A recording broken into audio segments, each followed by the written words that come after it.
We all get depressed in life. Some people have to cope with very severe depression. Some people, it's not so severe and it's something they can manage themselves. But we all get depressed for various reasons at various times in our lives. So I thought I would make a video on how I've handled my bouts of depression, some serious, some not so serious, through the years.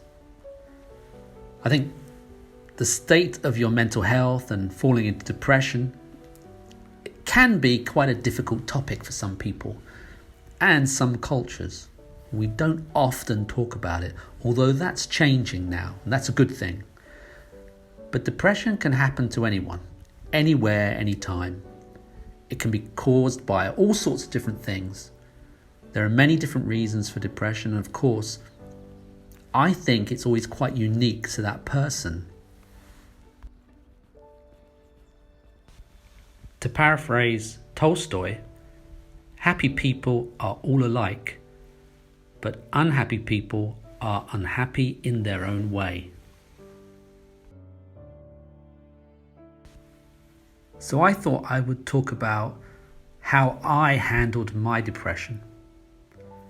And while treating depression is tailored to that person, it does tend to be one of two things: drugs, anti-depressants, or therapy, talking to a counsellor. Yet I think we know more about how to deal with depression ourselves than we admit, because I think a lot of us are dealing with depression on a daily basis. We could almost describe ourselves as functioning depressive sometimes, because most of us are dealing with different levels of depression.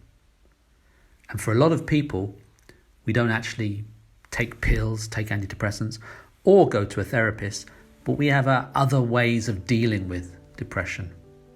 And I'm not saying that those things, antidepressants and talking to a therapist, I'm not saying that they don't have their place. Of course they do. I mean, for very severe depression, those strategies are so important. But I'm just saying that sometimes, if you think about side effects and you think about potential negatives, I think talking about how we handle depression in our normal lives might help some people see that they can handle it as well. In our lives, we go through bouts of depression, melancholia, sadness, isolation, and unhappiness. And I think if we talked about it more, yes, that might help people.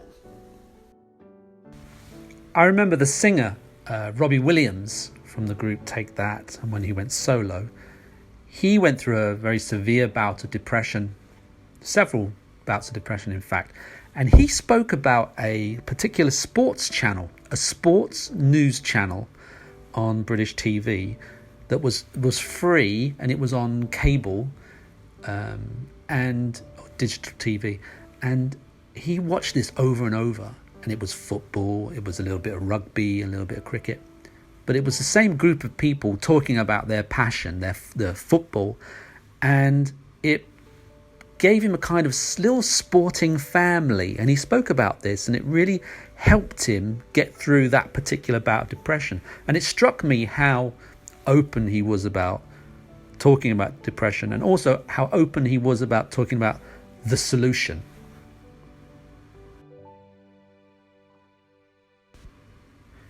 So that made me aware of the ordinary things that helped me, and that's what I wanted to talk about in this video.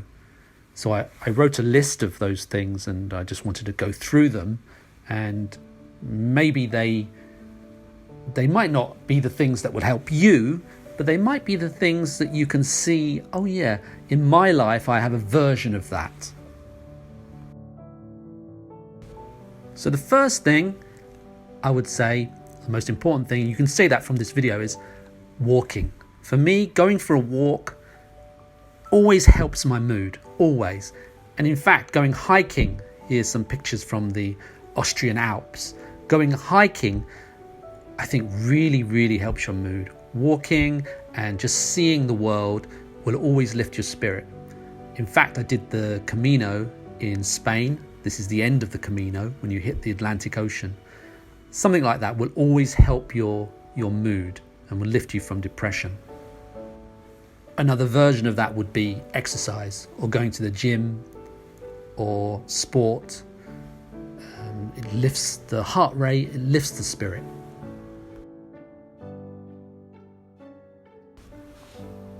For me, I would have to say one of the most important ways of beating depression has been study and books. I would say books have really played a huge part in dealing with certain bouts of depression, especially when you find a book that really speaks to you. One book that I would always say did this was Viktor Frankl's Man's Search for Meaning. It's an extraordinary book, and when my mother was very ill, it really helped me. Also, books that are escapist, which help you take you out of yourself. I'm sure this generation, Harry Potter has helped so many people just feel better about their lives. Also, in beating depression, I would keep a journal, writing down your thoughts, making plans, talking about how you feel. This is really helpful in dealing with depression. So I would say keeping a journal is a very good way of trying to handle depression.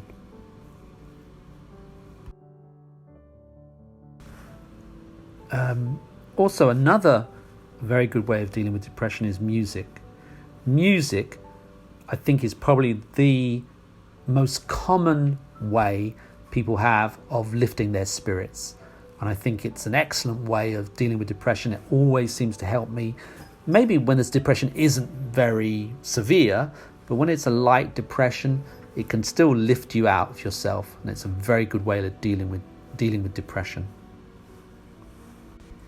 Now, one of the worst bouts of depression I had was when my mother was ill, very severe illness, and eventually she died.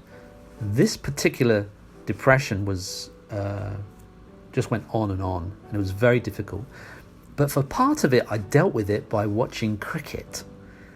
Now, it was a particular type of cricket. It was the Indian Premier League, IPL, and I remember it, and this gave me a sense of, as with Robbie Williams said, a kind of little sporting family. And I just watched these cricket games, and it made me feel better. I really held on to that. I love cricket, so it was amazing. And nowadays, I would say cricket and, of course, rugby as well. Not so much football, I don't know why, but cricket and rugby, they're really team sports, and there's a great sense of camaraderie. And the characters within the games are larger than life and very interesting, and they play the game with a good spirit. And I think this has really lifted me out of depression many times. During that depression, though, when my mother was ill, there was something else. There was a certain TV show, House MD, with Hugh Laurie. And again, that gave me a sense of connection to the world. I watched it, I really enjoyed it, but it also helped my depression. Having an interest or a hobby, this can really help deal with depression. Anything that can take you away from the sort of mundaneness of life and lift you, that's really good. And I would say, for me, horology has been an interest recently, and I think this is something that I can see in the future, reading about watchmaking. That's going to play a part in dealing with depression.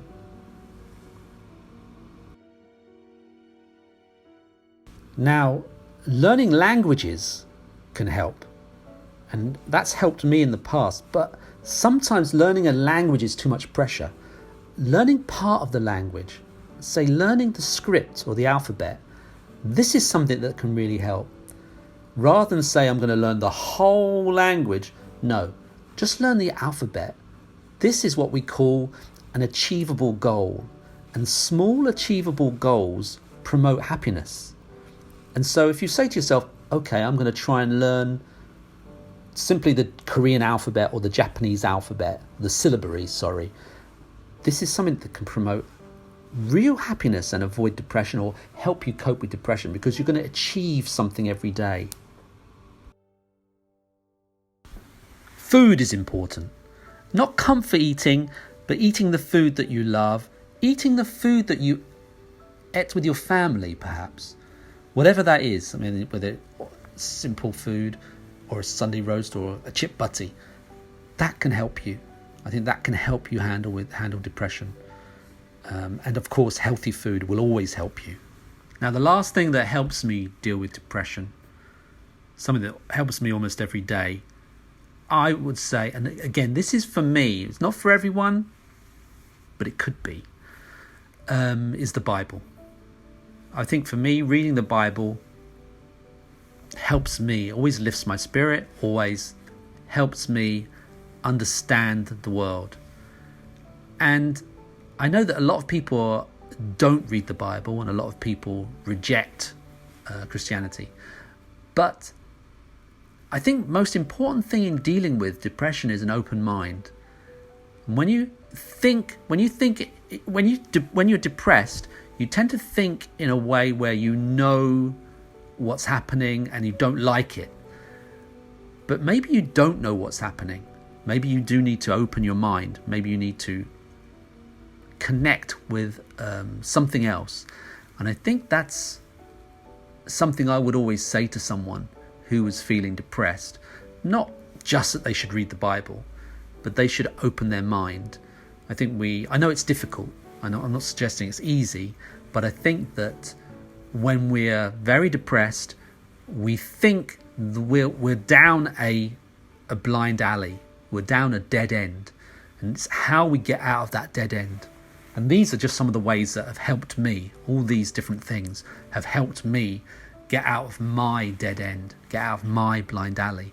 And I think the one that is the strongest for me now, and I know will always help me from this point onwards, is the Bible. And that's not just because I have faith. That's because when you read the Bible, you're connecting with very, very old stories and incredibly old wisdom, and you're also connecting with God. So even though a lot of people these days, they don't have faith, having an open mind and looking at that world where those people did have faith, that is the path away from your dead end. That is away from your blind alley. That could help. So I think having that open mind, and in my case, it's the Bible, has always helped me, or given me a sort of hope. And when I didn't have faith in the past, it gave me hope. And now that I do have faith, it gives me more comfort, and it just lifts my spirit in a way that nothing else can. I'm going to finish the video there. I hope you found it useful. If you're suffering from depression, don't despair. And I should have mentioned this. My cat knows when I'm depressed and comes and sits with me. It's something I've noticed. And just checks if I'm okay. Strange. But then again, sometimes my cat doesn't. And sometimes my cat, I don't know why, but just decides that he doesn't really care.